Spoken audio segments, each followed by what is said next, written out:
System যখন বেরোজগার যুবক যুবতীদের cockroach বলেছে, জেনজি জেনারেশন নাকি সেই ককরোচের নামেই দল খুলেছেন। কিন্তু কারা এই ককরোচ জনতা পার্টি?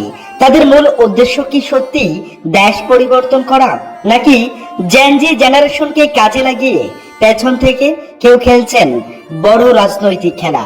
বর্তমান সময়ে সামাজিক মাধ্যমে নতুন একটি নাম আলোচনায় এসেছে, ককরোচ জনতা পার্টি। এটি মূলত যুবক, ছাত্রছাত্রী ও শিক্ষিত নাগরিকদের একটি সংগঠন হিসেবে নিজেদের পরিচয় দিচ্ছেন। দেশের বিভিন্ন সমস্যা, শিক্ষিত, বেকারত্ব, রাজনৈতিক দুর্নীতি এবং প্রশাসনিক অদক্ষতার বিরুদ্ধে সরব হওয়ার চেষ্টা করছেন নাকি তারা?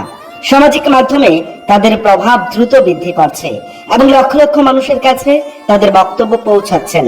তবে ইতিহাসের অভিজ্ঞতা সামনে রেখে একটি গুরুত্বপূর্ণ প্রশ্ন উঠেছে, এই সংগঠন কি দীর্ঘমেয়াদ একটি সামাজিক ও জনমুখী চাপ সৃষ্টিকারী আন্দোলন হিসেবে থাকবে?